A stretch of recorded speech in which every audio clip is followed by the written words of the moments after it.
The auctioneer read Nora Voss's name last, and he read it the way a man reads a footnote quickly, with the unspoken understanding that no one in the room expected to be moved by it.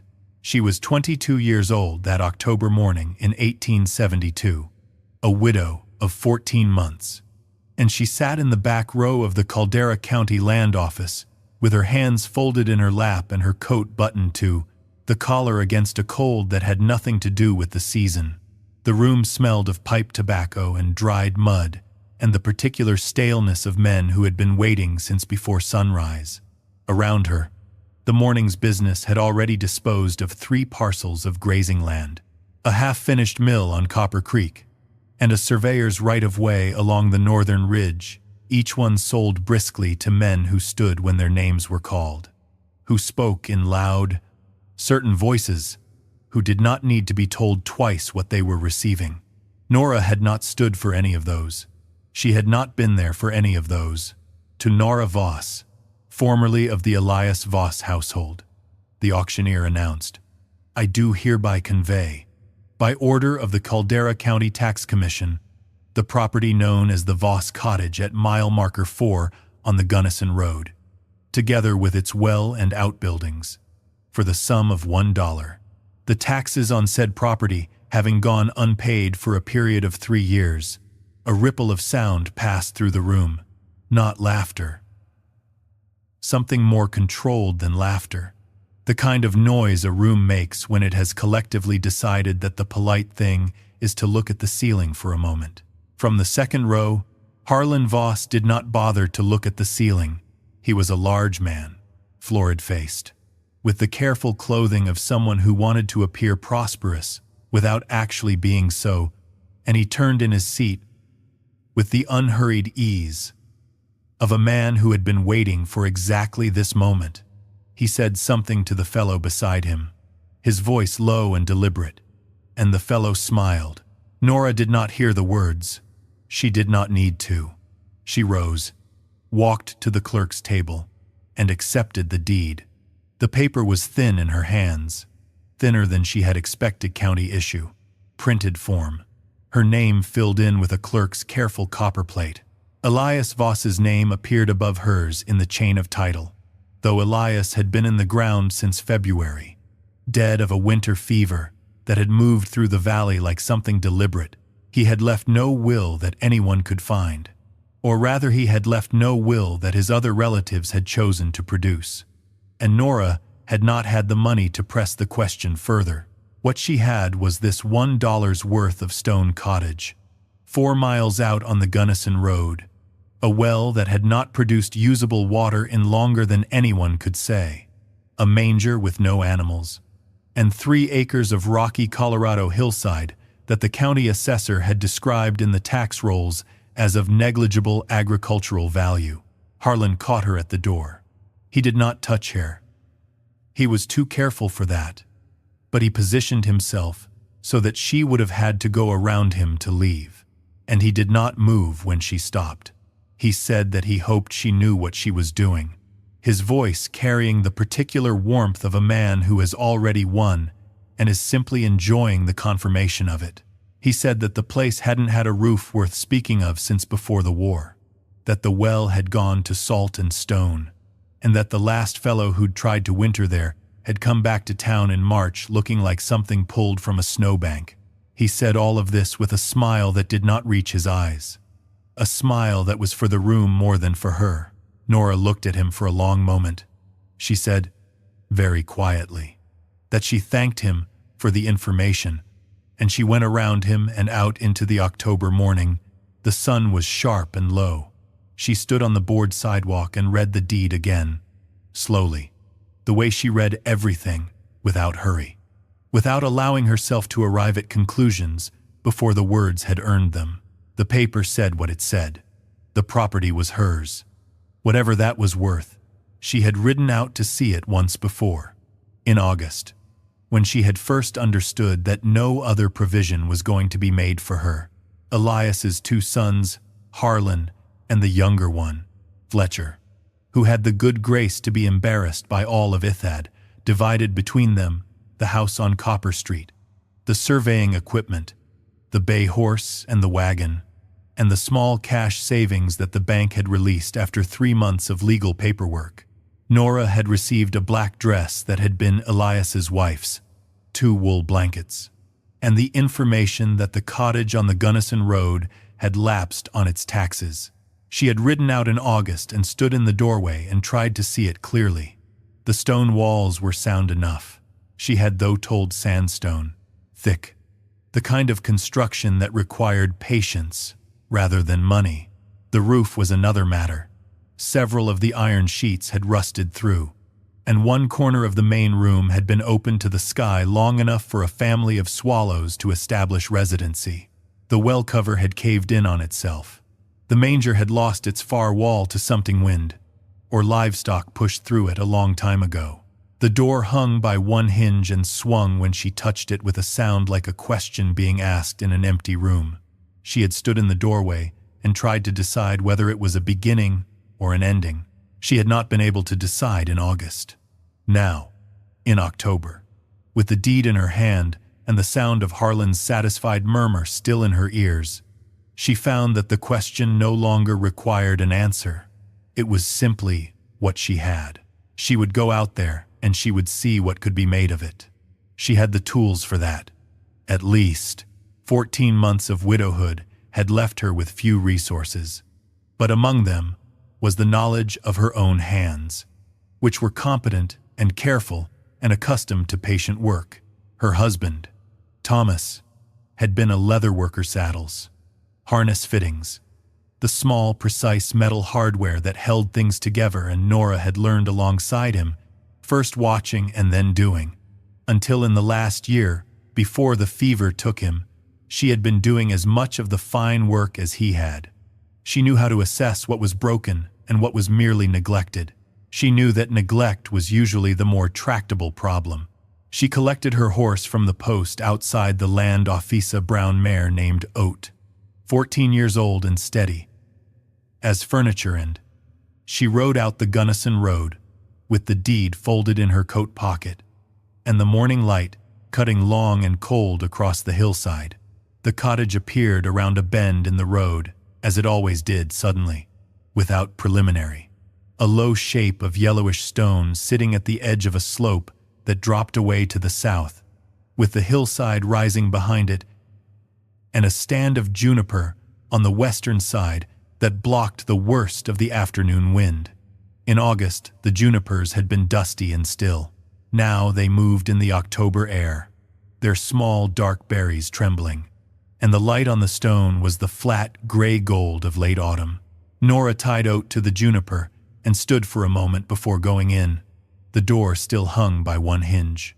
She lifted it back into its frame and latched it behind her.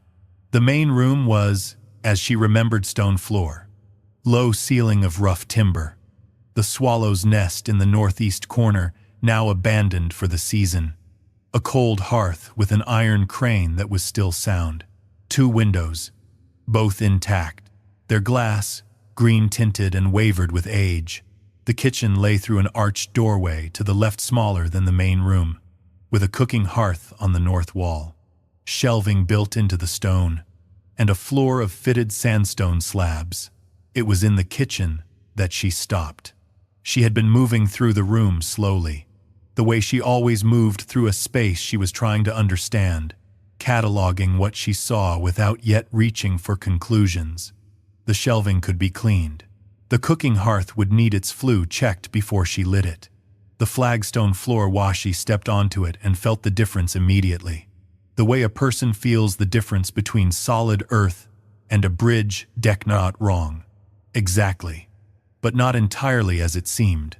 She crouched and looked more carefully at the stones.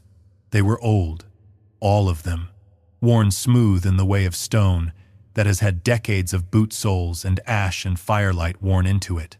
But there, in the southeast corner, where the cooking hearth met the interior wall, 2 of the stones were not worn in the same pattern as the others. They were worn differently, the edges more defined, the center less smooth, as though they had been lifted and replaced more than once by hands that knew what they were doing and took care not to be noticed. Nora pressed the tips of her fingers against the nearest one. The stone was cold and still. She pressed the edges of the larger one, feeling for any give, and found none. But there, on the face of the stone closest to the wall, she saw it, a letter V, cut cleanly into the sandstone with what had clearly been a small chisel, precise and deliberate. And below it, angled to the right, a single arrow pointing downward. The mark was not old. The edges were clean, without the rounding that came from years of contact with the air. The cut was recent enough to still show a slight difference in color from the surrounding stone, the interior still pale, where the surface had long since darkened. Nora sat back on her heels and looked at the mark for a long time. Elias Voss had been a surveyor. He had spent 30 years making precise marks on things, boundary stones, fence posts, the corners of Platts marks that meant something specific to the person who knew how to read them. She did not know yet what this one meant. The afternoon light was beginning to fail. She built a small fire in the cooking hearth. The flue drew reasonably well, better than she had expected, and she ate the bread she had brought. And she unrolled her blanket on the floor of the main room, and she lay down with the deed folded under her head as a kind of pillow, and she listened to the October wind move through the junipers. Before she slept, she pressed her palm flat against the stone floor of the kitchen doorway, and she felt faint, almost a thing, imaginata, thread of cold air, rising from somewhere below, in a place where there should have been nothing but earth. She was awake before light, and she spent the first gray hour of morning doing what she always did. When she needed to think clearly, she worked. The manger's collapsed wall was the easiest place to start, requiring only her hands and the small pry bar she had brought in her saddlebag. And she spent the first hour pulling rotted timber from the frame and stacking the usable pieces against the outer wall of the cottage. The stone foundation of the manger was sound. Everything Elias had built from stone was sound. She was beginning to notice, as though he had reserved his lasting attention for the things that would outlive him. It was the wood that had failed, the framing, the door, the roofing timbers. Wood rotted when it was not tended. Stone waited. By the time the sun crested the ridge to the east, she had cleared the manger enough to make it useful again, and she had moved on to the cottage roof, climbing up on the low eastern wall to assess which of the iron sheets could be salvaged and which had rusted beyond use. 3 of the sheets were gone beyond recovery. The rest were sound enough. If she could reseat their fastenings and patch the worst of the rust with pine tar. She did not have pine tar. She made a list in her head of what she would need to bring from town. By mid-morning she was back inside, and she was back on her knees in the kitchen, looking at the 2 stones with their different wear and the mark that Elias had cut into the one nearest the wall. She thought about what she knew of her uncle of Elias, who had never been her uncle by blood, only by the particular logic of frontier families who attached themselves to one another through proximity and need rather than genealogy.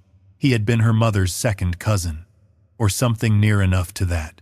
He had visited them when Nora was small, had sat at their table and shown her how to read a surveyor's plat, had given her a compass that she still kept in the bottom of her saddlebag. He had never said much directly, was a man who believed in showing rather than telling, but he had been kind in the precise, undemonstrative way of people who do not trust that their kindness will be received. He had visited the cottage. Not just Anseshe had asked about this at the land office. In August, when she was first trying to understand the property, the records showed that Elias had paid the taxes on the cottage for years, then stopped 3 years before his death, at the same time that his health had begun to fail. But the county assessor's man had mentioned, almost as an afterthought, that Elias had been seen out on the Gunnison Road right up until his last autumn, riding out alone, staying for a few hours, riding back. What had he been doing? She pressed the edges of the marked stone again, more carefully this time, working her fingers around all 4 sides. The stone did not move. but when she pressed her palm flat to the surface of it and leaned her weight forward, she felt there something that was not quite movement, but was the potential for it. A slight flex, imperceptible, unless you were looking for it. She sat back. She looked at the arrow again, pointing down. Not yet, she told herself. Not yet, until she understood more. She was not a woman who pried at things she did not understand. She would learn what she needed to learn, and then she would know what the stone was keeping. She rose, washed her hands in the water. She had hauled from the creek a quarter-mile down the road. The well was useless. As Harlan had said, choked with debris and gone fouland. She made herself eat again. Standing at the kitchen window, looking out at the slope, falling away to the south, the view, she noticed for the first time, was not what she had expected. From this angle, looking south and slightly east, the slope was not the undifferentiated scrubby hillside. It appeared from the road. There was a pattern to it, slight depression running east to west, barely visible. The kind of subsidence that suggested something beneath the surface had shifted a very long time ago, and along the western edge of the depression, the ground color was subtly different from the surrounding earth. A darker shade of ochre, almost red, the kind of discoloration that sometimes appeared above mineral seams. Nora stood at the window for a long time. She was a leather worker and a metal finisher, not a miner. She did not know what she was looking at, if she was looking at anything at all, but she knew what Elias had been. A man who had spent 30 years measuring and recording the land, who had known this hillside longer than almost anyone alive, who had ridden out here alone every autumn until he could not anymore.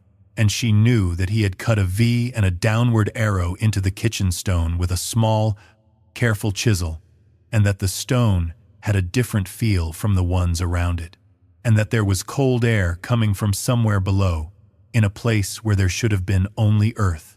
She folded her hands around her cup. Outside, oat moved in the junipers, and the wind came down off the ridge with the smell of snow that had not yet arrived but was gathering somewhere to the north. On her third day at the cottage, she rode back to Caldera for supplies. She needed pine tar and nails, and the company of people who were not going to look at her with the particular mixture of pity and amusement that Harlan Voss's performance at the land office had seeded throughout the town's gossip. She needed both things, about equally, and she understood that she was not going to get the second one, and she went anyway. The hardware store was run by a man named Aldrich, who treated every customer with the same flat efficiency, regardless of their situation, which Nora found to be one of the more valuable services available in Caldera. She bought pine tar and 3 dozen nails and a square of oiled canvas for temporary patching, and she paid for all of it out of the small amount she had left, the amount she was trying not to count, because counting it made her understand too precisely how little of it there was. She was loading her saddlebags on the board sidewalk when she became aware that someone had stopped nearby and was looking at her. She turned. The man standing 3 feet away was old 70, she guessed, or close to it, with the particular weathering of someone who had spent decades outdoors.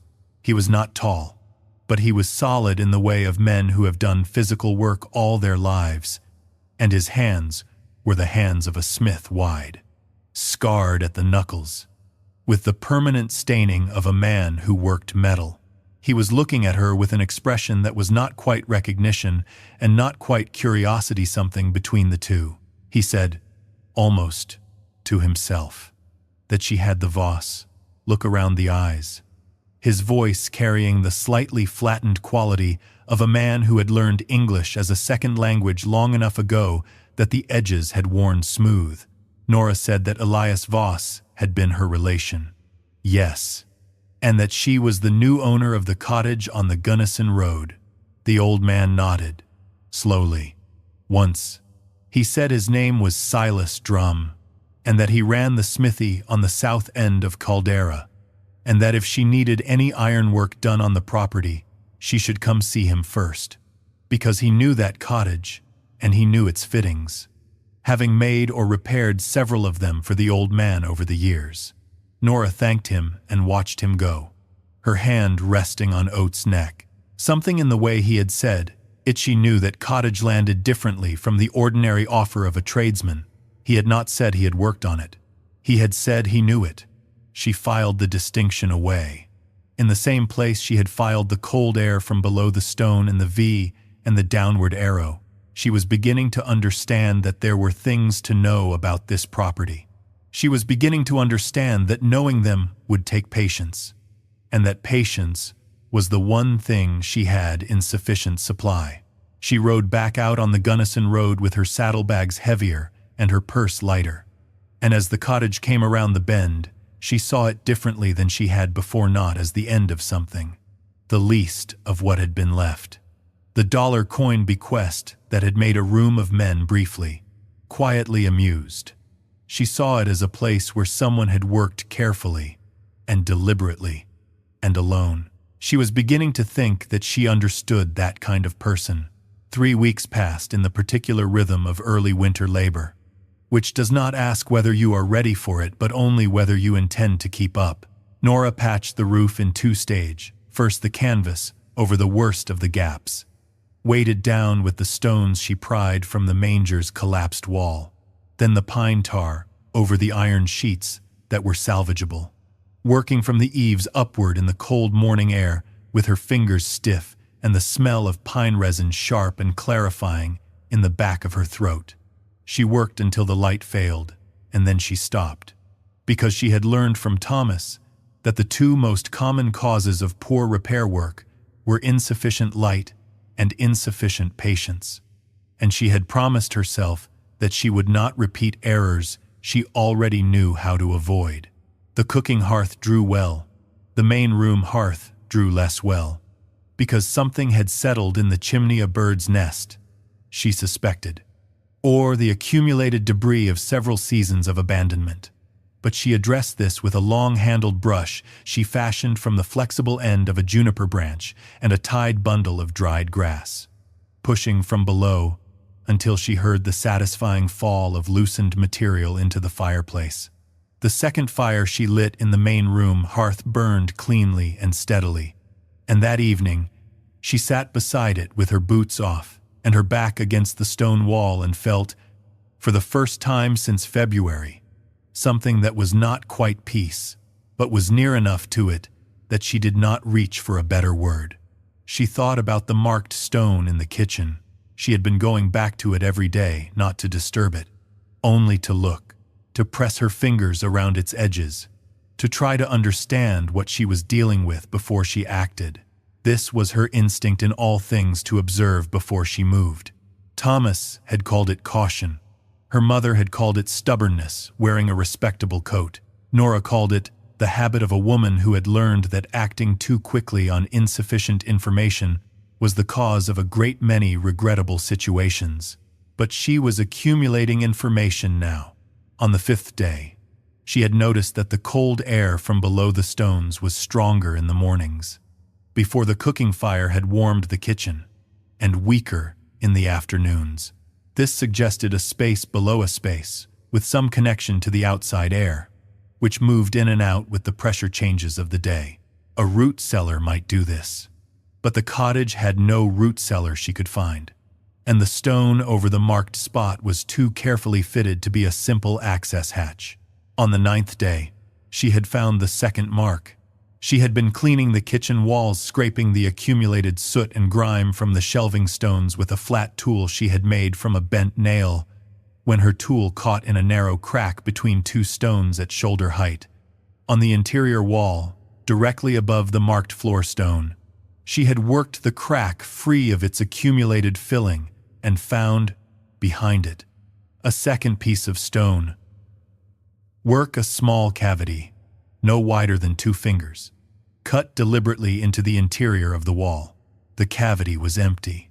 Whatever had been in it was gone, but the cavity existed, and it was directly above the V and the downward arrow, and it was too deliberate and too positioned to be accidental. Someone had put something here and then taken it away, or someone had put something here for later retrieval, and the retrieval had not yet happened. Nora had put her finger into the cavity and felt the cool stone interior and the faint roughness of a chisel's work. And she had felt the hair along her arms rise in a way that had nothing to do with cold. She had not told anyone about any of this. She was not sure who she would tell. If she had been inclined to tell someone, the question of Silas Drum occupied a portion of her thinking every day, in the careful, non-committed way that she reserved for things she had not yet decided what to do about. He had made her an offer of assistance that was plausible enough on its surface, an old smithy man who had known Elias, offering his services to the new owner of property he was familiar with. This was not unusual in a small county. Craftsmen made such offers all the time, for the practical reason that they liked repeat work and liked knowing who they were dealing with before they dealt with them. But he had said he knew the cottage, and the word knew had weight. She went to his smithy on a Thursday, the 4th week of November, with 2 of the iron manger fittings she had taken down from the manger walla, the pair of ring bolts whose threads had seized, and she set them on to his workbench and asked what he would charge to free them. He looked at the bolts for a moment. Then he looked at her. He said nothing about the cottage. He freed the ring bolts while she watched, working with the ease of long practice, and he charged her 30 cents, which was fair. And when she counted out the coins, he looked at them for a moment, just a moment, with an expression that she could not quite read. She was nearly to the door when he spoke. He said, and his voice had shifted slightly, "Become more careful." The way a man's voice shifts when he is choosing his words. The way he would choose tools that the old man, Elias, had hired him to do some digging work 2 summers back. Below the house, he said. Drainage work, Elias had called it, though the placement of it had seemed to him. Silas paused, and the pause was long, unusual for drainage. Nora turned around. She looked at Silas Drum, and he looked at her, and neither of them said anything for a moment. Then she said, carefully, that she supposed drainage work would go below the floor level. He said that it would. Generally, she said that she supposed, if a person were doing drainage work below a kitchen floor, they might need to cut through the flagstones and then replace them. He said that they might. She said that she had noticed the flagstones in the kitchen. He looked at her for another long moment. Then he nodded. Once, the same slow, deliberate nod he had given her on the sidewalk, and he turned back to his work, and the conversation was over. Nora walked home in the November cold she had taken to walking to town when the weather permitted, to save oat the tripand. She turned the exchange over in her mind, the way she turned stones in her hands, looking for the shape of what was under them. Silas Drum had been hired to dig below the kitchen floor. He had called it drainage. He had not called it that with entire conviction. He had told her this of his own accord, with no particular reason that she could see, except perhaps the same kind of reason that makes old men say things they have held quietly for a long time. She believed him. She was not sure why she believed him. This was the same instinct that made her distrust, the same careful reading of the space between what people said and how they said it. But the reluctance in his voice was not the reluctance of a man concealing something against her. It was the reluctance of a man deciding whether she was ready to know it. She arrived back at the cottage in the early afternoon and went directly to the kitchen and crouched in front of the 2 stones with their different wear. She pressed the edge of the larger stone, the one with the V and the arrow end.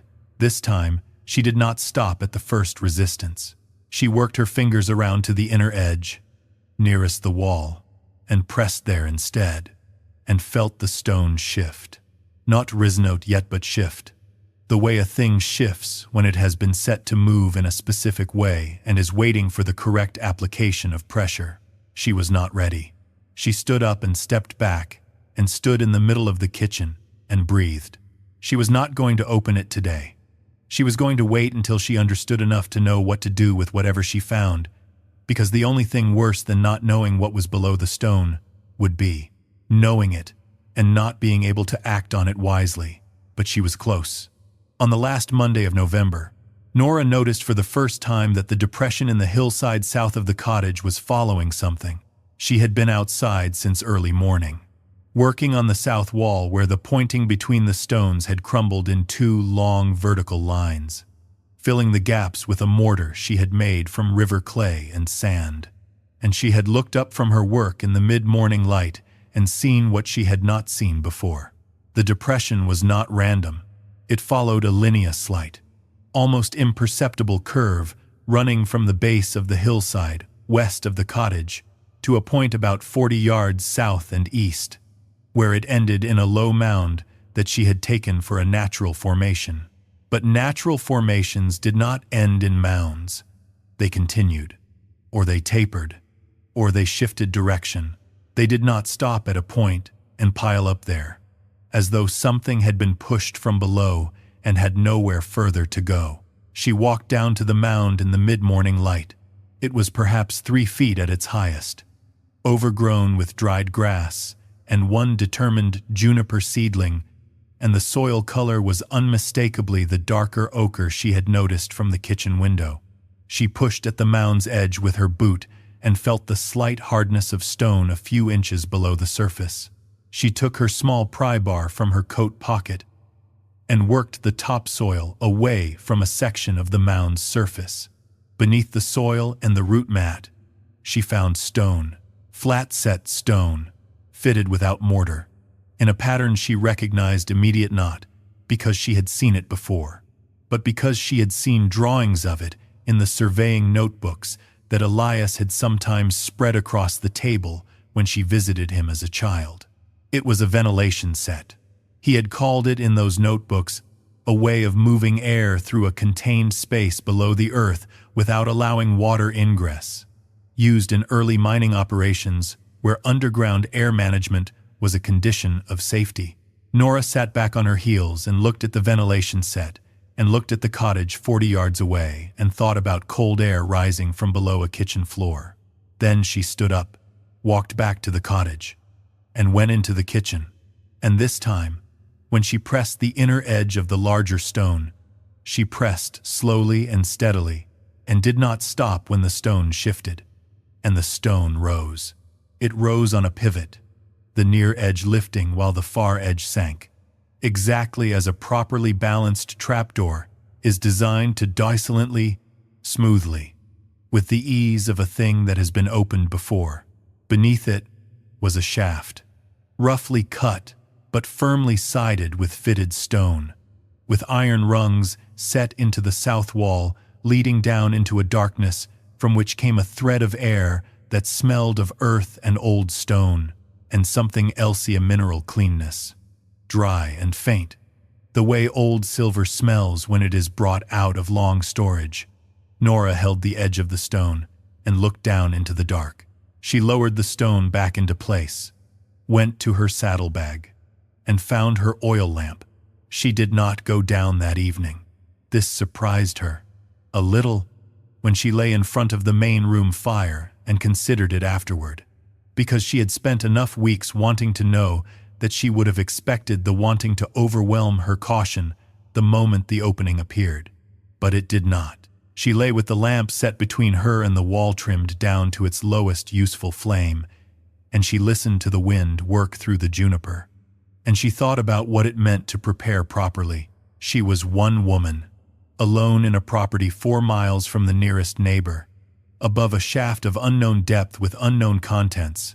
The oil lamp was a good one, and full, but a lamp could tip. An ankle could twist on an iron rung not checked for stability. If she went down tonight and something went wrong, there was no one to know it for days. And Caldera was not a town that would search promptly for a woman it had already largely dismissed. She would go down in the morning. She would go down having slept, having eaten, having told someone where she was. This last requirement was the difficult one, because telling someone where she was required trusting them. And trust did not come easily to Nora Voss, who had learned from the particular school of widowhood that the people most likely to offer help were often the people most likely to expect something in return for it that had not been made explicit at the time of the offering. Silas Drum was the only candidate she had, and she had not yet decided what she made of him. She decided, lying on her blanket in front of the fire, that the most information she could gather about Silas Drum before morning was what she already had, and that what she already had was this. He had come to her on a sidewalk without occasion and offered a service, naming himself and his smithy plainly. He had told her something useful about the cottage without being asked and without appearing to want anything in return for it.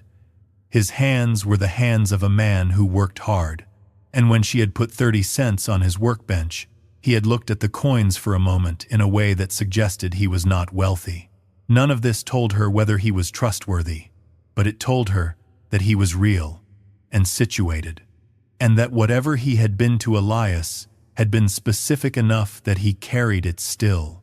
She went to his smithy the next morning before she went back to the cottage. He was already at the forge when she arrived, working on something she could not immediately identify.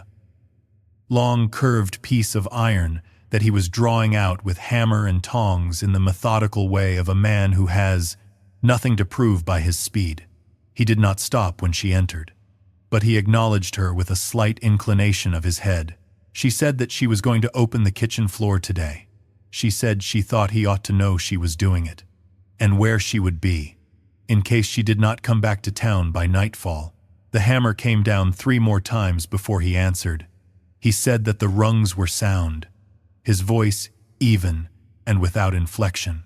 He said he had checked them himself when he set them, and had checked them again the second summer at the old man's request. He said the shaft was 12 feet to the floor, and the room below was approximately 18 by 20, with a passage to the east that he had not entered because the old man had told him not to. Nora stood in the doorway of the smithy and let this settle. She said you knew what it was. He set the iron down. He turned to look at her directly, for the first time since she had walked in, and his expression was the expression of a man who has been waiting a long time for a question to be asked in the right way. He said that Elias had not told him what it was. He said that the old man had paid him well for the digging work and the rung setting and the stone fitting, and that he had drawn his own conclusions, and that he had not shared those conclusions with anyone because the old man had asked him not to, and because Elias Voss was the only man in this county who had ever treated him as a craftsman rather than as a category. He picked up the hammer again. He said, without looking at her again, that he was glad she had stayed. Nora walked back out into the cold December morning and rode out on the Gunnison Road with the lamp in her saddlebag and her heart in a state that she could not precisely nominate excitement, because excitement was too shallow a word for it, and not fear, because it was not that either. It was something more like the feeling of a long piece of work coming into its final stage, the recognition that the patient part was almost over, and that what came next would require a different kind of attention. The cottage stood in the low winter light, its stone walls the color of old bone against the pale sky, and she tied oat to the juniper and went inside and lit the lamp. She lifted the kitchen stone on its pivot. The iron rungs were cold under her hands as she descended, and the air rose around her as she went down, earthy and mineral and cold in the specific way of underground spaces that have not been warmed by a fire in a long time. Her boots found the floor 12 feet below. Exactly as Silas had said, she held the lamp up and turned slowly.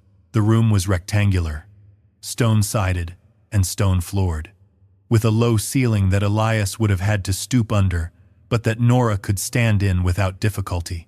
Against the west wall, a wooden shelf unit carefully made, with jointed corners, not rough, carpentry held, 3 items, a tin box, sealed with a folded wire clasp, a rolled oilskin, and a surveying notebook.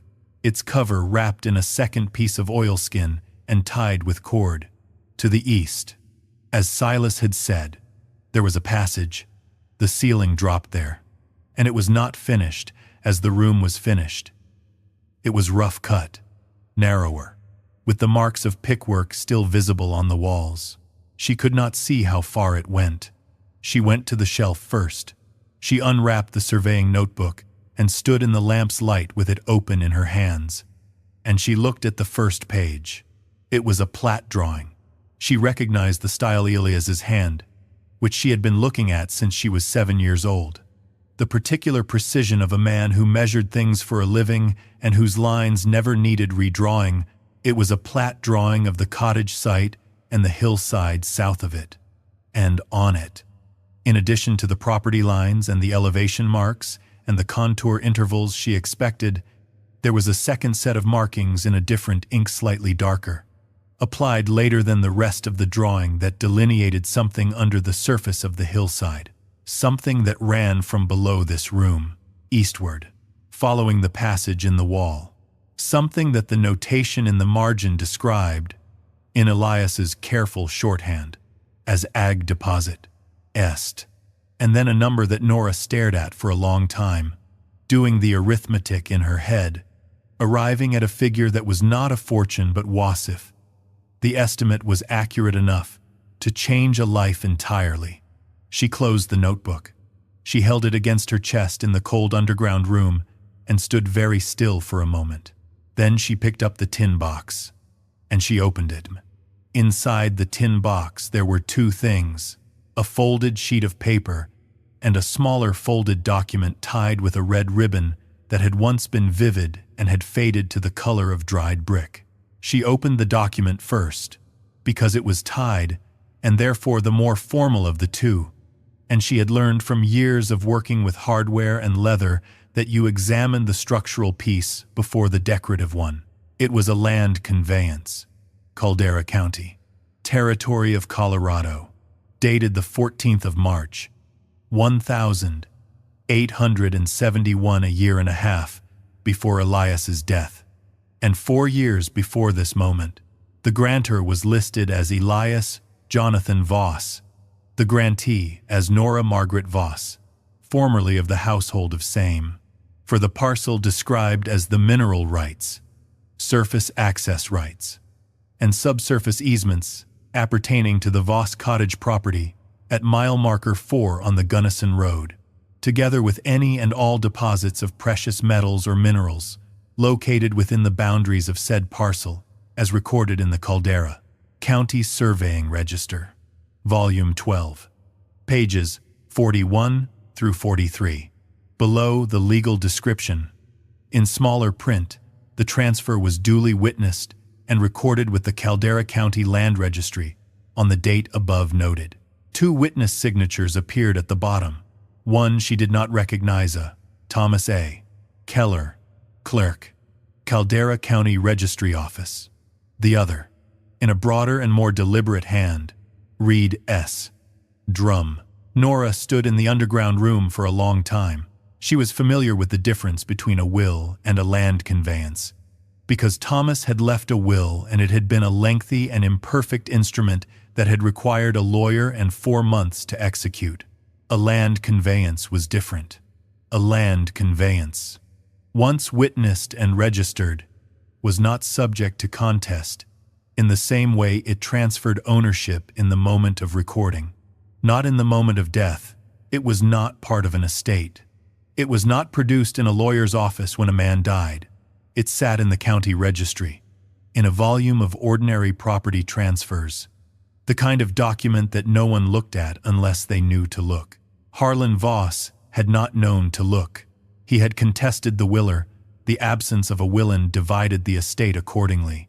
And he had laughed in the land office when the cottage was auctioned for back taxes. And he had never once considered that the old man might have already, years before his death, transferred the thing that actually mattered to someone whose name would not appear in any will because she did not need to. She set the conveyance carefully on the shelf and opened the letter. It was 3 pages, written in Elias's hand. And it began without preamble.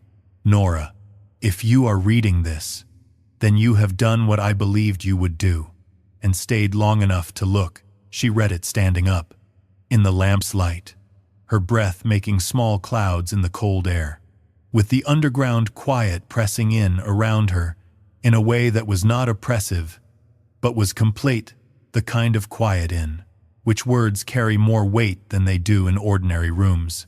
"He had found the seam," he wrote, "when she was still a girl, when he had been doing survey work for the Gunnison Mining Company, which had been looking for something larger and had been uninterested in a small outcropping of secondary silver, not worth the cost of major extraction.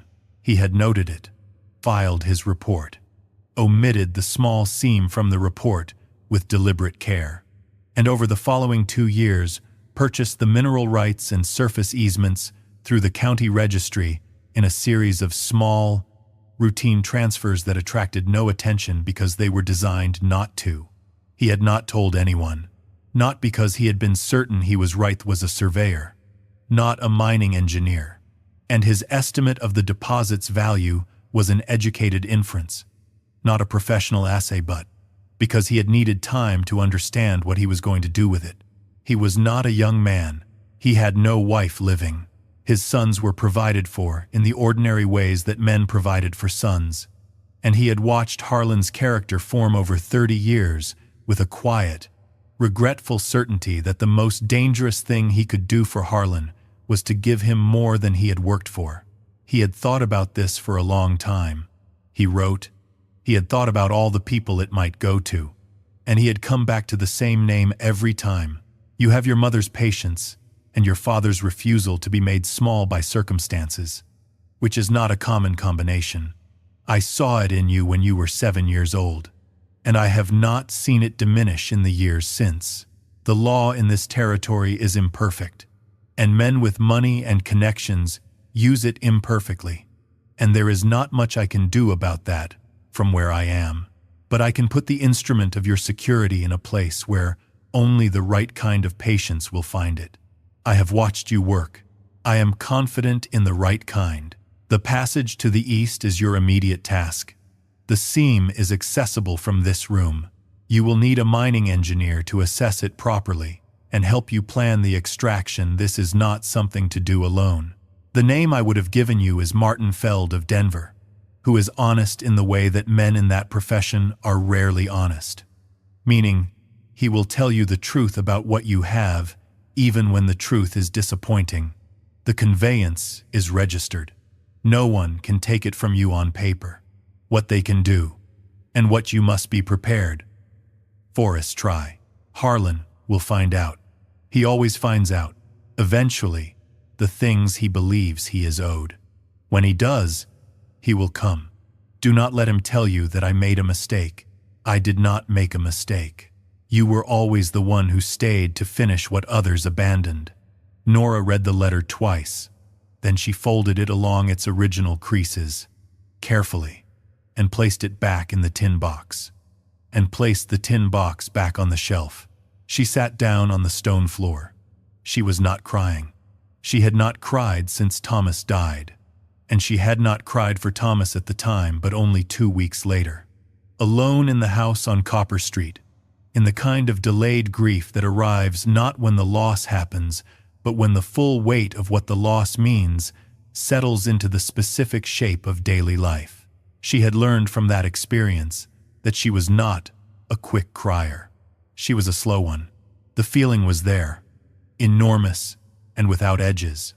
The kind of feeling that is too large for the body to express immediately and must be absorbed in stages. Like a strong solution, working slowly into leather, she sat in the underground room, in the lamp's light, with the cold air moving gently from the eastern passage, and she absorbed it in stages. He had thought of her. He had thought of her specifically, and deliberately, and over years. And he had arranged things with the patience of a man who understood that the right outcome was worth the long preparation. He had looked at her, a small child, reading plat drawings at his table and seen something worth preserving, and he had spent the rest of his life arranging for its preservation, She pressed her back against the stone wall and breathed. She was still sitting there when she heard, from above, muffled by the stone and the closed trap door, but unmistakable, the sound of a horse arriving on the packed earth outside the cottage. She rose immediately, her hand closing the lamp's shutter to its narrowest setting, reducing the light to a sliver. She stood in the near dark and listened, boots on the kitchen floor, above her, head heavy, confident, the stride of someone who was not searching for anything but arriving. 2 sets, she thought, though the stone made it difficult to be certain. A voicemail, distinct even through the stone, though she could not make out words. And then, closer, directly above the pivot stone, the sound of someone crouching, the tap of knuckles on stone, the way a person taps when they are looking for something hollow. Nora stood absolutely still in the underground room. The tapping moved along the floor, methodical, patient, and then stopped. A murmured word, a response. She heard the boots move to the door, and then out. And then the sound of horses departing quickly. Not hurrying, but not lingering. The sound of men who had come to look and had seen what they needed to see. She stood in the near dark for a very long time after the sound of hoofbeats had faded. Harlan Voss had not waited long. She climbed the iron rungs with the conveyance folded inside her coat and the lamp in her right hand. She lowered the pivot stone into place behind her and stood in the kitchen and steadied her breathing and thought about what she needed to do next. She had the conveyance. It was registered. She had read the notation on it twice, the date and the registry volume number, and she had recognized the clerk's signature style as the county's standard form, the kind that existed in triplicate in a file somewhere in the county building in town.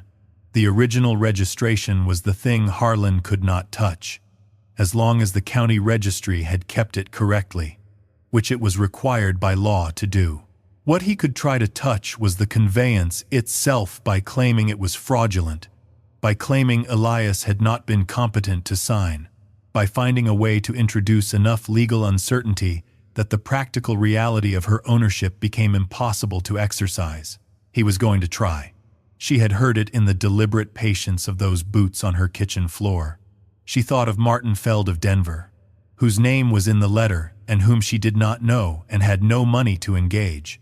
She thought of the county registry's volume 12, pages 41 through 43, which she had not yet seen but which existed, unless someone took considerable illegal trouble to ensure that it did not.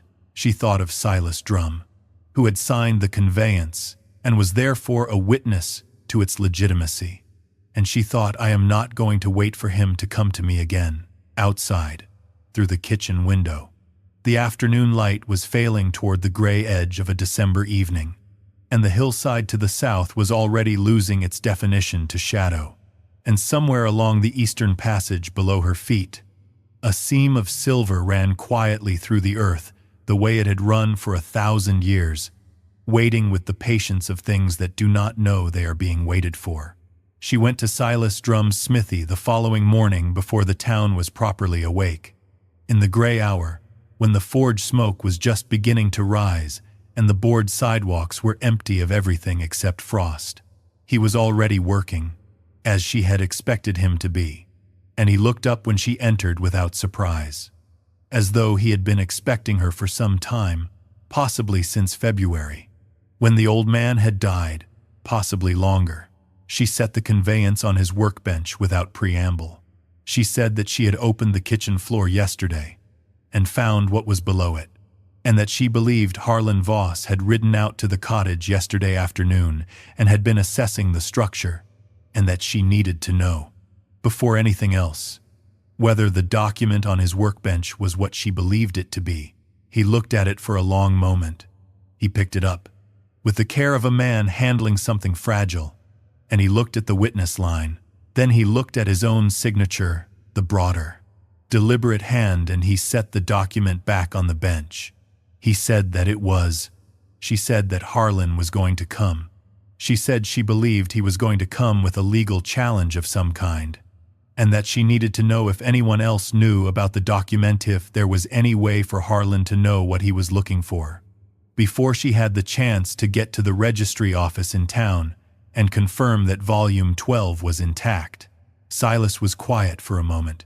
Then he said that the old man had been Carol, that he had gone to the registry office on a Tuesday in March, which was the quietest day of the county's administrative week, and that the clerk who had witnessed it was Thomas Keller, who had retired to live with his daughter in Pueblo the following summer and was therefore unavailable to be pressured. He said that he himself had told no one. He said, after another pause, that he had a copy. Nora looked at him. He crossed to a wooden chest against the far wall of the smithy, the kind of chest a working man keeps for tools and important papers together, and he opened it and removed a folded document from beneath a layer of heavy cloth. He brought it to the bench and unfolded it beside hers, and she could see immediately that it was a full copy made at the same time as the original. She guessed. The ink matching, the hand the same, with the same witness signatures at the bottom. He said that the old man had given it to him to keep. He said that Elias had told him that the person he was leaving it for would come to the smithy eventually, if she stayed, and that Silas would know when the right time was. He said, very quietly, that this appeared to be the right time. Nora stood at the workbench and looked at the two documents side by side and did not speak for a moment. Then she asked him why he had not told her sooner. He said that he had needed to know whether she was going to stay. She said that she had stayed. He said that he knew that now. She picked up her copy of the conveyance, and she left the copy with Silas. And she rode to the county building on the north side of Caldera and waited 45 minutes in the cold corridor for the registry clerk to open the office. And then she asked to see volume 12 of the property transfer register. The clerk, a young man, new to the position, with none of the history that might have made him cautious, found the volume without comment and brought it to the counter. And Nora opened it to page 41 and stood at the counter and read what was there. The registration was intact, all 3 pages of it, in the standard county form, with the clerk's notation, the witness signatures, the date, and the description of the transferred rights. She read every word of it, slowly, and she memorized the file number and the date and the precise language of the description, and then she thanked the clerk and left. She was halfway down the corridor when the outer door opened and Harlan Voss walked in. He was not alone. Behind him came a man she did not recognize, Elian, carefully dressed for a man who was trying to appear more formal than the frontier usually required. Carrying a leather case of the kind that lawyers carried, Harlan had been busy. He stopped when he saw her. Whatever he had been expecting, it was not her. Here, now, coming out of the registry office in the gray December morning, with a composure she did not feel but had learned to wear, he recovered quickly. He said with the particular warmth of a man who has decided to be reasonable about something he has already decided, that he was glad to see her, that he had meant to come out to the property and speak with her directly, that there were some concerns he had about the estate that he thought could be resolved simply if they talked like reasonable people. The lawyer stood slightly behind him and said nothing. Nora said that she had just been reviewing the property records, and that she thought they were in order. She said this carefully, without accusation, the way she might report a factual observation about the weather. Something moved behind Harlan's eyes. She saw it. He said that there were questions about the validity of certain instruments, that his late uncle had not been in good health in his final years, that it was possible some documents had been signed under circumstances that did not reflect his true intentions. Nora said that the instrument she was referring to had been signed and registered in March of 1871, which was a year and a half before Elias died, and that she understood from the registry records that the process had been properly witnessed and filed in the county's standard manner. The lawyer stirred slightly. Harlan's jaw tightened. He said that he intended to contest it. She said that she understood that, and that she supposed he would find a way to do so, but that she wanted him to know that she intended to speak to an attorney of her own, and that the registered copy of the conveyance would be the basis of that conversation. She stepped past him and out into the cold morning. She was 3 steps down the board sidewalk when she heard him behind her, not following her, but speaking to his lawyer in a voice pitched low and taut and stripped of the warmth he had manufactured for her benefit. She did not hear the specific words.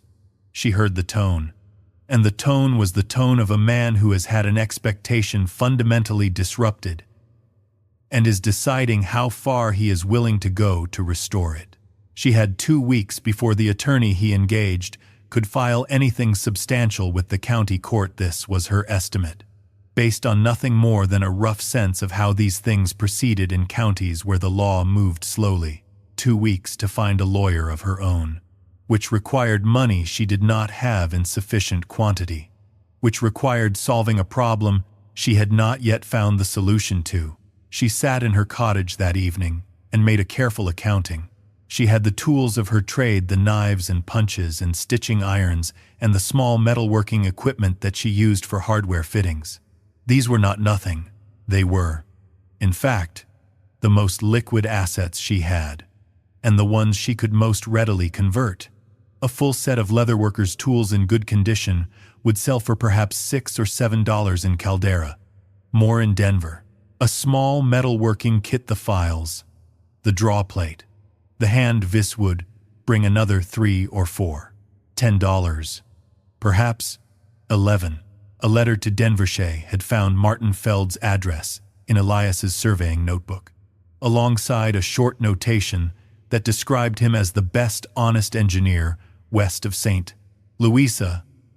Letter to Denver would cost her the price of a stamp and the time it took to compose it carefully enough that a man she had never met would understand what she was telling him without the letter being too specific about what lay below her kitchen floor.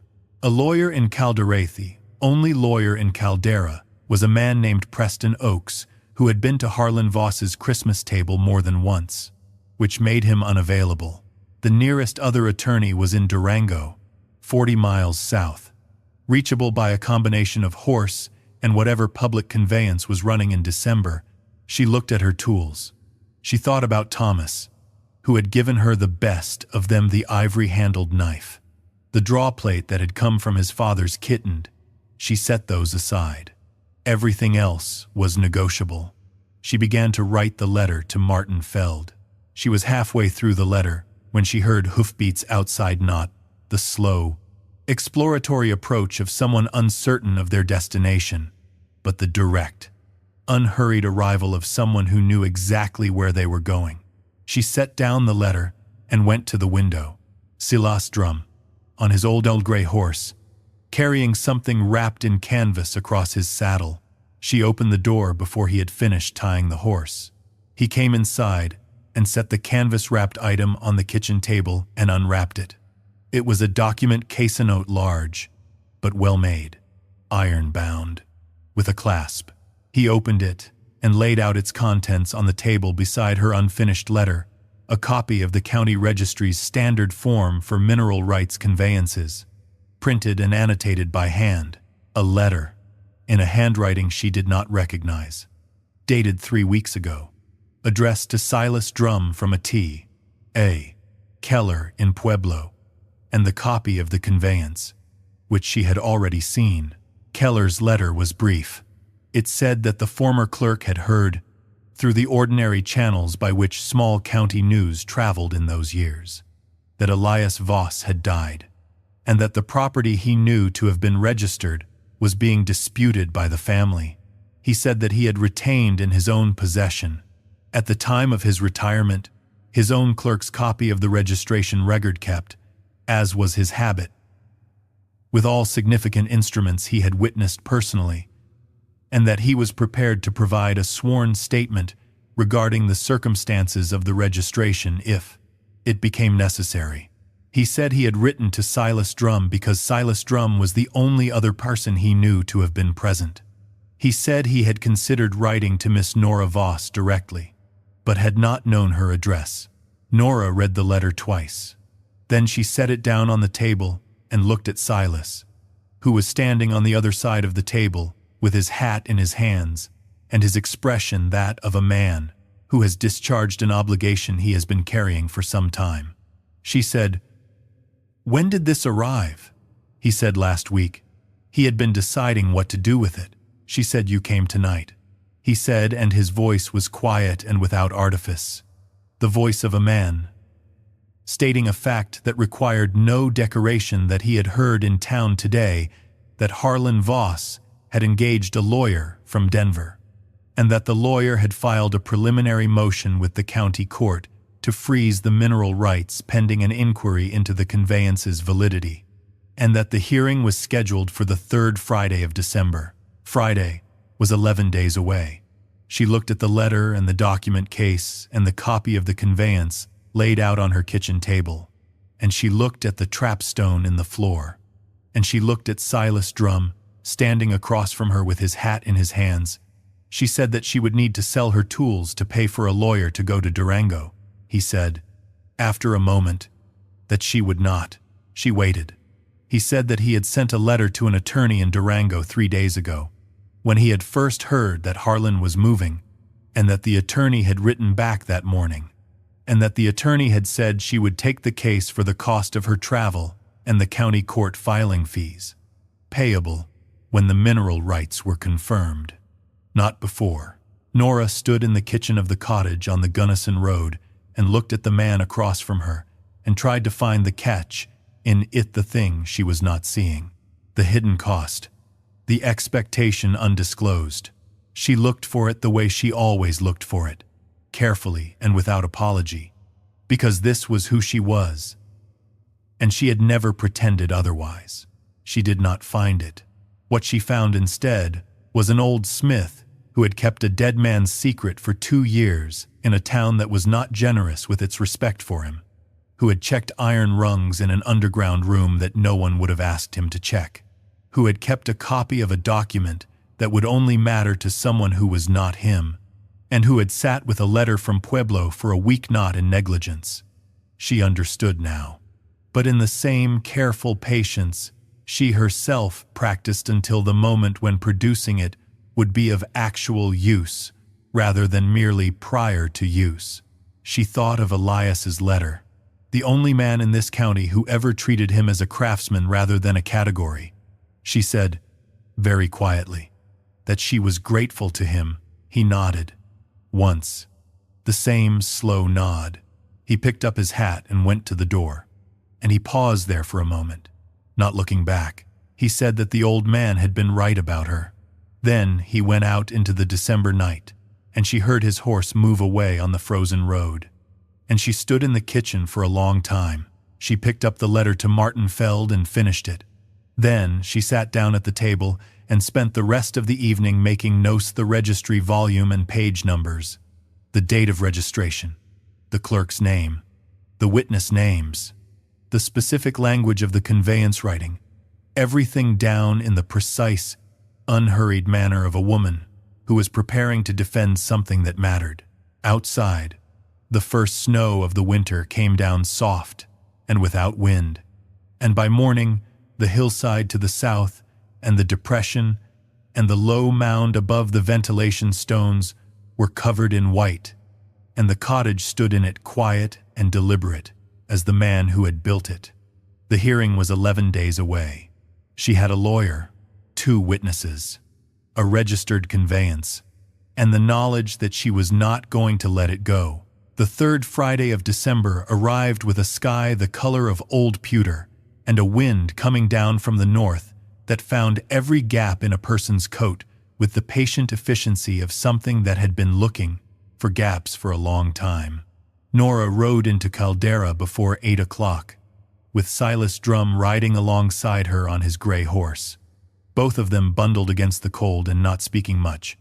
In the comfortable silence of people who have said the necessary things and do not feel required to fill the remaining space with unnecessary ones, the attorney from Durango, a woman named Clara Harpy, who had arrived the previous evening on the stage, and was staying at the Caldera Hotel, met them at the door of the county courthouse, with a leather case under her arm, and an expression of businesslike composure that Nora found, in that moment, to be among the most reassuring things she had ever seen on another person's face. Clara Harpy was perhaps 40, with dark hair pinned back in the no-nonsense manner of someone who had decided that professional gravity was a limited resource not to be spent on her hair. And she had spent the previous evening going over every document Nora had given her with the systematic thoroughness of a person who does not go into a room unprepared. She had the registered conveyance and its copy. She had Silas Drum's witness statement, written out and signed the previous afternoon in front of Nora and the hotel clerk. She had the letter from Thomas Keller in Pueblo, with the former clerk's sworn statement attached, notarized in Pueblo and mailed with evident care. She had the registry volume page numbers and the correct citations. She had told Nora the previous evening in the hotel dining room, as prepared as the circumstances allowed, and the circumstances, she said, were better than she had initially expected. The courtroom was the county court's main room, which doubled as the commissioner's meeting space, and which smelled of coal smoke, and the particular institutional aroma of official proceedings conducted in the same space for too long. Harlan Voss was already there when they arrived, with his Denver lawyer, a man named Greer, who had the polished ease of someone who had won most of his cases by conducting them in rooms where he already knew everyone, and two other men she did not know, who had the look of men brought along to constitute a presence. Harlan did not look at her when she came in. He looked at Silas Drum, and something shifted in his face, a recalculation, quick and not well concealed, and then he looked away. The judge was a man named Alcott, who had been on the county bench for 16 years and who had, Clara Harpy had told her, the reputation of being fair in his deliberations, even when the social landscape of the county was not particularly encouraging to fairness. He was a compact man, gray-haired, with the particular economy of movement that comes from presiding over proceedings in cold rooms for a long time, and he called the hearing to order with the same flat efficiency that the land office auctioneer had used 3 months earlier, though to substantially different effect. Greer, for Harlan, went first. He was fluent and organized, and his argument was the one Nora had expected, that Elias Voss had been in diminished health in the years before his death, that there were questions about his mental capacity at the time of the conveyance's signing, that the instrument might have been produced under conditions of undue influence, and that the property at issue was of sufficient value that a thorough inquiry was warranted before any mineral extraction could proceed. He had no specific evidence for any of this. What he had was the framing, the careful, patient framing of a man who had learned that legal uncertainty, if cultivated properly, could accomplish what direct evidence could not. Judge Alcott listened without expression. Clara Harpy went second. She was not fluent in the way Greer was fluent, did not have the frontier lawyer's practiced ease with dramatic spacing and rhetorical weight, but she was precise, and precision in this instance was the more useful quality. She laid out the timeline of the conveyance, the date of signing, the date of registration, the health records from the county physician that showed Elias Voss to have been ambulatory and of ordinary mental function in March of 1871, which she had obtained through a records request the previous week with a speed that suggested she had made similar requests before and knew exactly what she was asking for. She introduced the Keller letter. She introduced Silas Drum's statement. Greer objected to the Keller statement as hearsay. Clara cited the exception and cited it correctly, and the citation was specific enough that Alcott sustained the document's admissibility without extensive deliberation.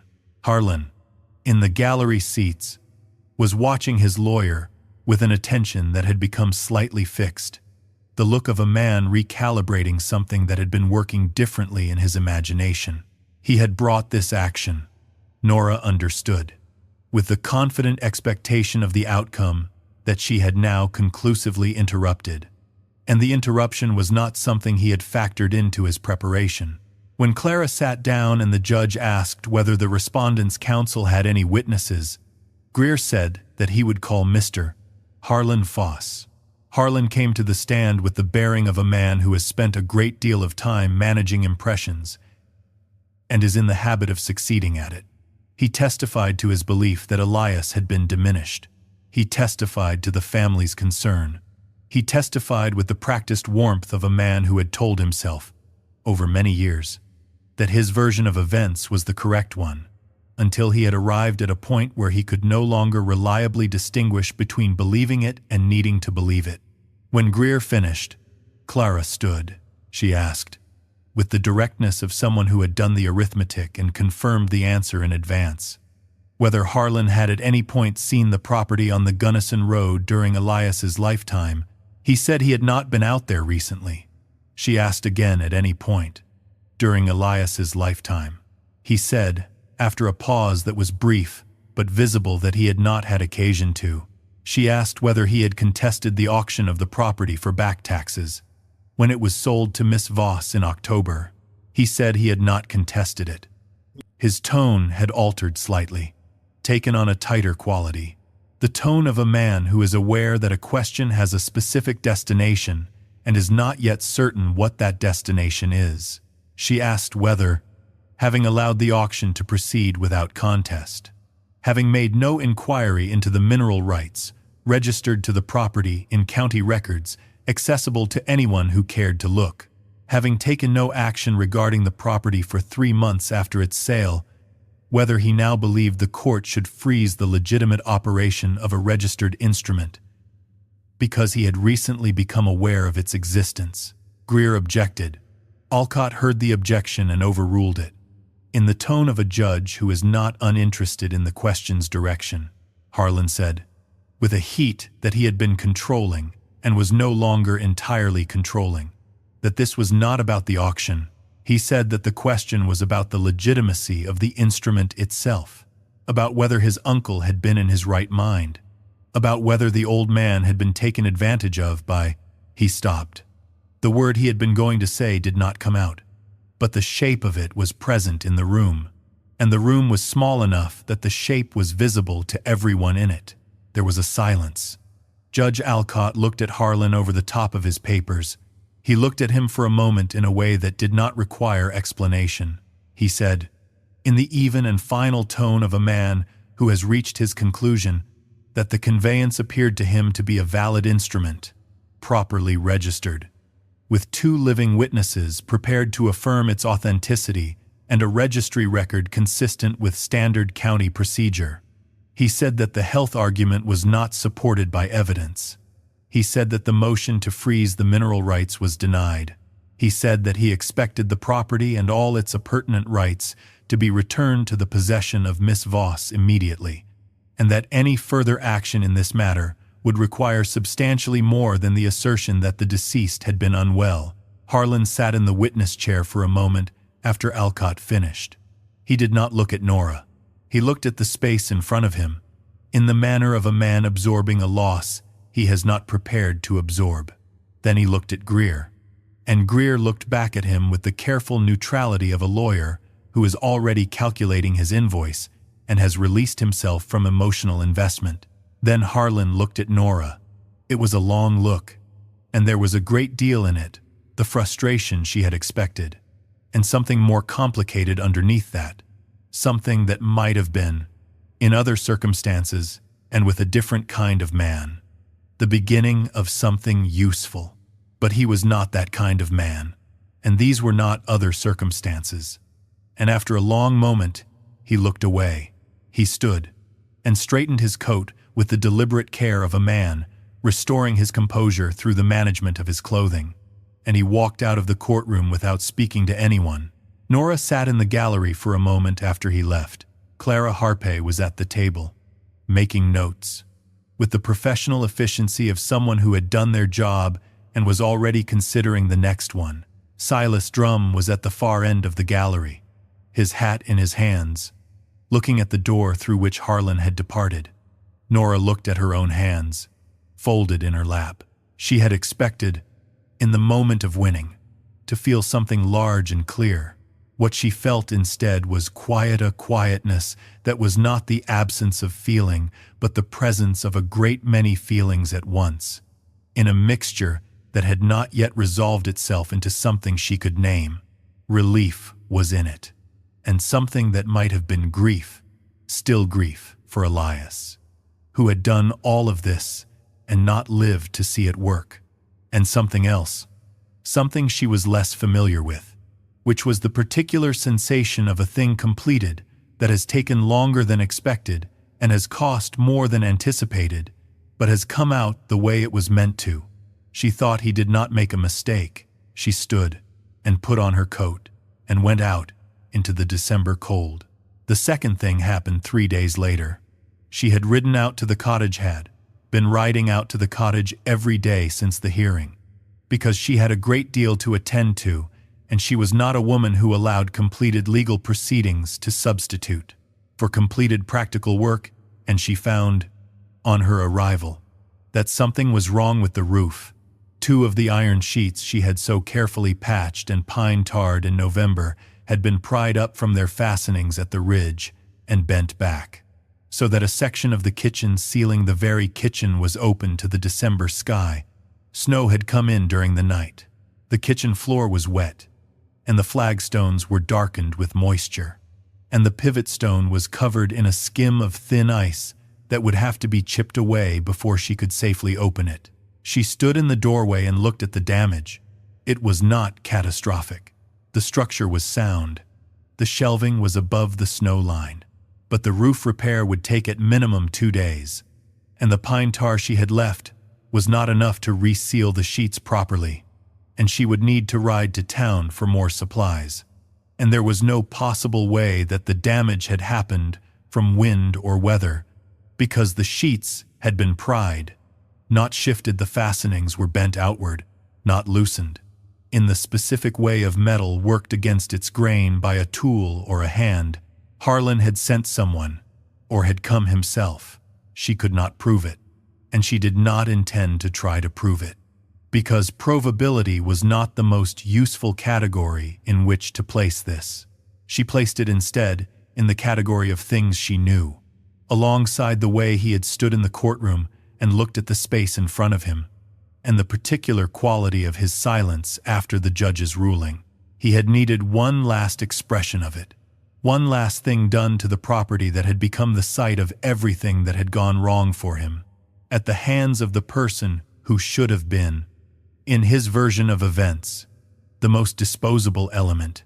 She sat down on the kitchen floor, with her back against the cold wall, and the December light coming down through the gap in the roof in a long, pale shaft that caught the ice on the flagstones and made it gleam, and her hands were cold enough to ache from the ride out, and she did not stand up immediately. This was the thing she had not accounted for, that winning the formal argument would not mean the end of the informal one, that a man who had needed her to fail would find ways, within the limits of what the law would not directly address, to make her know that he had not forgiven her for succeeding. She had known this. In the abstract, she had not felt it, until now, sitting on a wet kitchen floor with a ruined roof above her, and the understanding that she was going to have to fix it herself because there was no one to fix it for her. She sat there for a while. She did not cry. She was not a quick crier. But then she heard hoofbeats on the road-on horse, coming at a walk, familiar in its unhurried cadence, and Silas Drum came around the bend and tied his horse to the juniper and came to the cottage door. He looked at the roof. He did not say anything about the roof. He came inside, and he looked at the bent sheets and the wet floor and the ice on the flagstones, and then he looked at Nora on the kitchen floor with her cold hands and her composure intact and her coat still on, and he set down the bag he had been carrying. The bag contained pine tar and a small mallet and a punch for resetting the fastenings and a half-dozen iron washers that would reinforce the sheets where they had been bent. He did not say, "I thought you might need this." He did not say, "I heard what happened." He set the bag down on the floor beside her and sat down across from her with his back against the far wall. And he looked at the shaft of winter light coming through the ruined roof, and they sat in silence for a while. Then he said, as though he had been considering the sentence for some time and had arrived at its final form, that the iron sheets could be straightened. He said that bent metal, reworked carefully in the right direction, was often stronger at the bend than it had been before. Nora looked at him. She thought, I believe you. This was not a small thought. It had the weight, in that moment, of something she had not thought in a long time ago about a specific claim, but about the general proposition, the underlying principle. She had spent 14 months deploying skepticism like a hand tool, using it to get through each situation with the minimum necessary damage. And it had served her, and she did not regret it. But there was a difference. She was understanding now, between skepticism as a protective habit and skepticism as a permanent condition of a person's interior. And she had been living in the second one for long enough that she had stopped being aware of it as a condition at all. She stood up. She reached into the bag and took out the punch. She said, show me how to use the washer with the bent sheet. He showed her. They worked until mid-afternoon, when the light began to go and the roof was sealed and the kitchen floor had been swept clean of the melted snow, and the flagstones, including the pivot stone, had been dried with the cloth she kept in her saddlebag for oats tack. When they finished, the kitchen was warmer than it had been in the morning, and the roof was sound, and the bent sheets were, as he had said, reworked carefully in the right direction. She made coffee on the cooking hearth. She had real coffee now, bought with what remained of her funds after the hearing, a small extravagance, and she and Silas sat at the kitchen table and drank it, and the afternoon light came in through the green-tinted wavered glass and lay warm and diffuse on the table between them. She did not thank him. She had learned that thanking Silas Drum was an action he accepted without ease, in the way of people who prefer the work itself to the acknowledgement of it, and she respected this preference because she shared it. She said, instead, Elias was right about you, too. He looked at his coffee for a moment.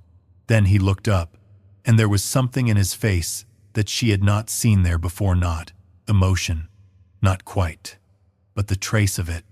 The particular expression of a person who has been seen clearly by someone else and is adjusting to the experience. He said nothing, but he did not look away. The third thing happened in the second week of January. Martin Feld arrived from Denver on a Tuesday, the same quiet administrative day of the week that Elias had chosen for his registry visit, which was either coincidence or the kind of timing that a careful man produces without announcing it. Nora met him at the stage stop in Caldera and brought him out on the Gunnison Road in the thin January light. He was a compact, weathered man of about 50, with the careful eyes of someone who had spent decades looking at rock formations and had developed the habit of seeing what was actually there rather than what he expected to see. He had Nora's letter with him, reread and annotated in the margins, and he had brought with him a small assaying kit and a set of surveying instruments that he had packed in a case so battered with use that, dead beady, it was almost a professional credential in itself. He did not speak much on the ride out, but he looked at the hillside as they approached the slope, the depression, the mound above the ventilation stones, with the fixed, calibrating attention of a man who is reading a text in a language he is fluent in. At the cottage, she lifted the pivot stone and showed him down. He spent 2 hours in the underground room and the eastern passage, with his lamp and his instruments and his quiet professional concentration, and Nora sat in the kitchen above and waited, which was a thing she had become, if not comfortable with, at least practiced at.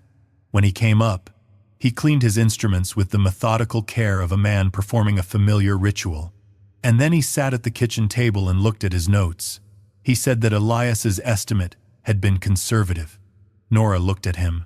He said that the seam was accessible and workable, that the silver content per ton of ore was higher than the old man's notation suggested, and that, with a modest initial outlay for proper extraction, equipment that could be purchased or leased in Denver, that did not require a major mining operation but only a working one, scaled for 1 or 2 people to manage, she could expect a reliable yield over a period of years, not decades.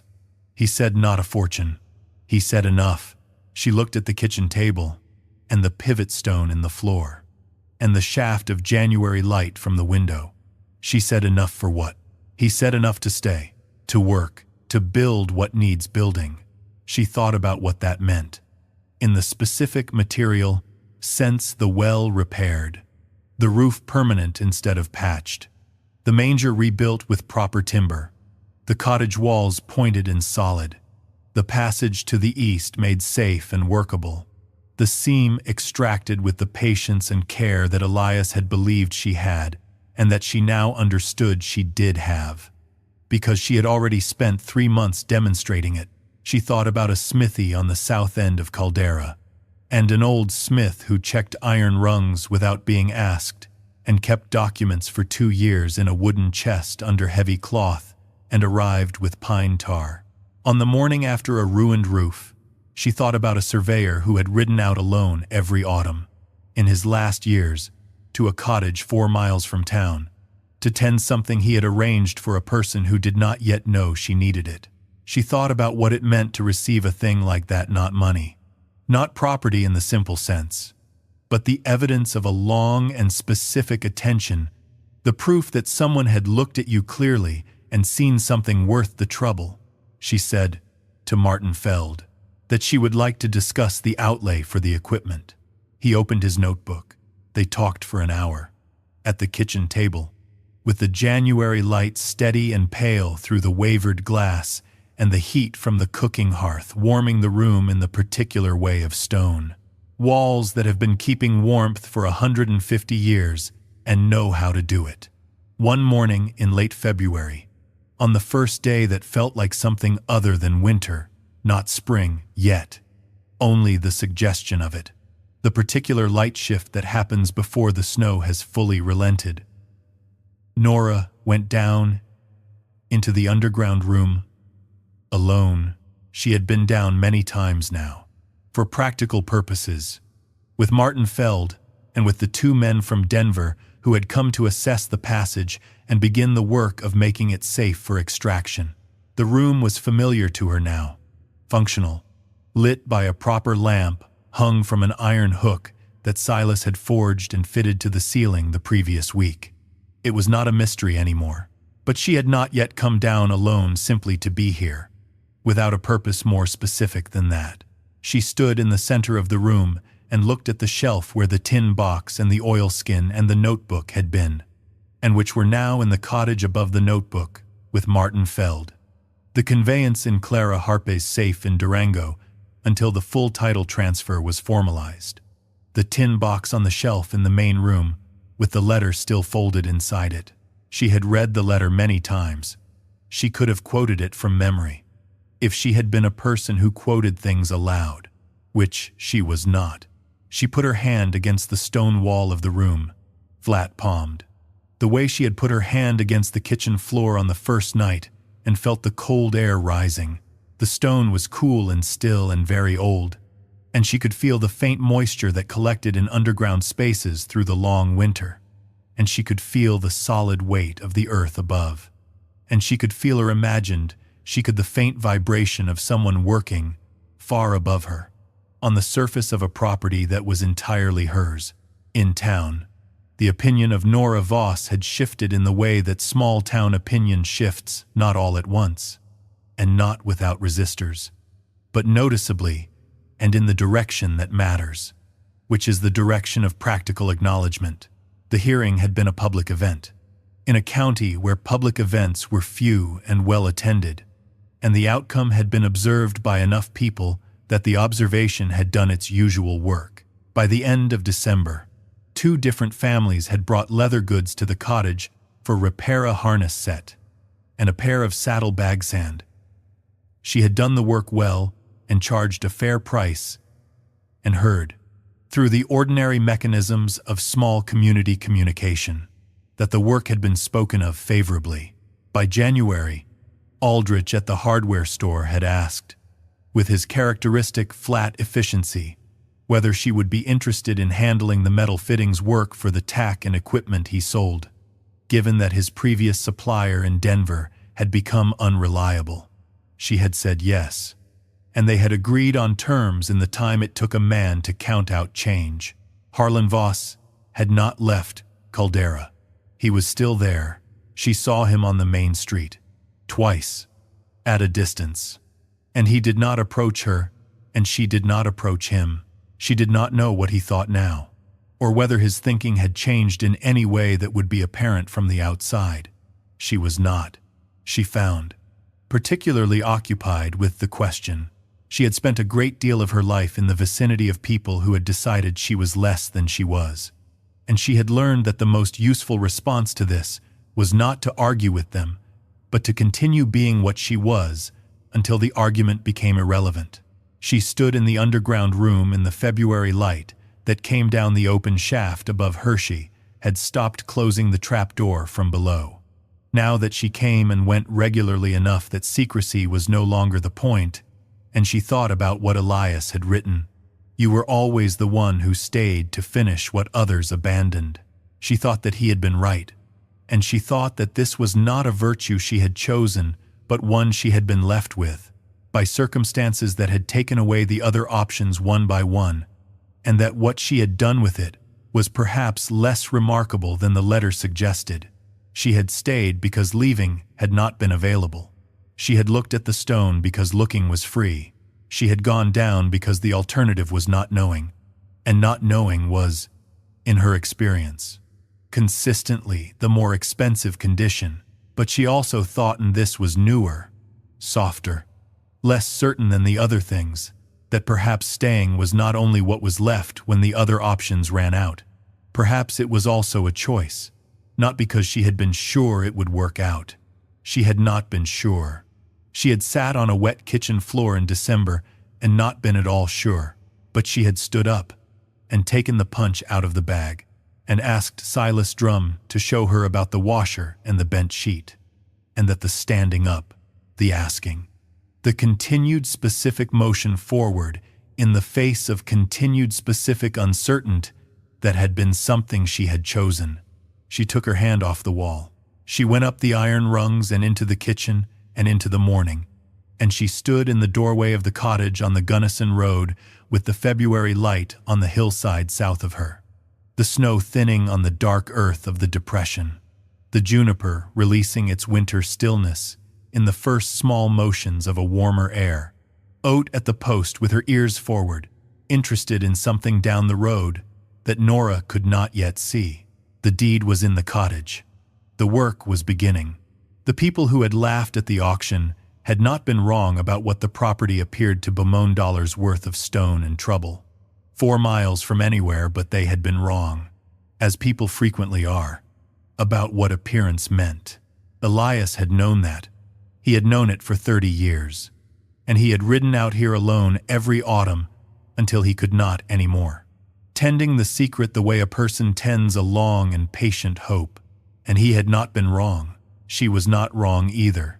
She was standing in her own doorway, in her own morning light, and the hillside was hers, and the stone was hers, and the passage below was hers, and what was in it was hers, and the letter in the tin box on the shelf was hers, and all of it had been hers since a Tuesday in March of 1871, waiting for her to come and find it. She had found it. She stepped back inside and put the coffee on.